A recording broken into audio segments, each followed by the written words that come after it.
السلام علیکم ورحمۃ اللہ وبرکاتہ۔ بسم اللہ الرحمن الرحیم۔ اللہ کا لاکھ لاکھ دفعہ شکر ہے، اس نے قرآن سیکھنے اور سکھانے والوں میں شامل فرمایا۔ دعا ہے اللہ ہمیشہ اس کام کے لیے قبول فرما لے، آمین ثم آمین۔ کل کی کلاس میں ہم نے حروف تہجی کی مخارج کے لحاظ سے اقسام کے بارے میں پڑھا تھا۔ آج ہم حروف تہجی کی موٹا اور باریک ہونے کے لحاظ سے اقسام کے بارے میں پڑھیں گے۔ حروف تہجی کو حروف مفردات بھی کہا جاتا ہے۔ حروف مفردات کی موٹا اور باریک ہونے کے لحاظ سے دو اقسام ہیں۔ پہلی قسم حروف مستعلیہ، دوسری قسم حروف مستفعلہ۔ حروف مستعلیہ کو موٹا کر کے پڑھتے ہیں، پر پڑھتے ہیں، اور حروف مستفعلہ کو باریک پڑھتے ہیں۔ حروف مستعلیہ 7 ہیں۔ 29 حروف تہجی میں سے 7 حروف مستعلیہ ہیں اور باقی جتنے بھی حروف بچ جاتے ہیں وہ حروف مستفعلہ کہلاتے ہیں۔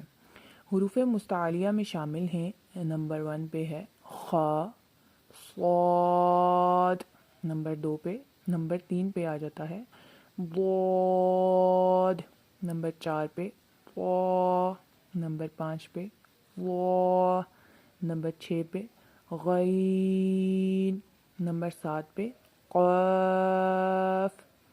یہ 7 حروف مستعلیہ ہیں اور ان کا ایک مجموعہ بھی بتایا گیا ہے جس سے کہ ان کو یاد رکھنے میں آسانی رہے گی، اور وہ مجموعہ یہ ہے خص ضغط کر، خص ضغط کر۔ یہ آپ کے پاس لکھا ہوا بھی شو ہو رہا ہوگا تو پڑھنے میں آسانی رہے گی۔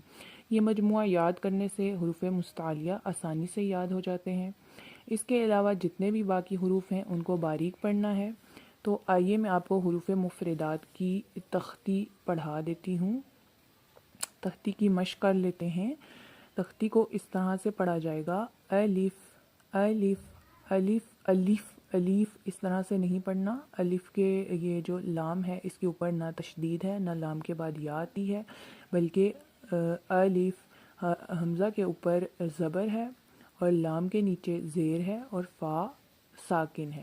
الف الف با تا ثا جیم حا خا دال ذال را زا سین شین صاد ضاد طا ظا عین غین فا قاف کاف لام میم نون واو ہا حمزہ یا۔ اس تختی کو اس طرح سے پڑھا جائے گا۔ باقی ان کی جو ڈیٹیل ہیں، مخارج ہیں، وہ آپ کو آنے والی کلاسز میں بتائے جائیں گے۔ آج کی کلاس کے لیے اتنا ہی، اجازت دیجیے، اللہ نگہبان۔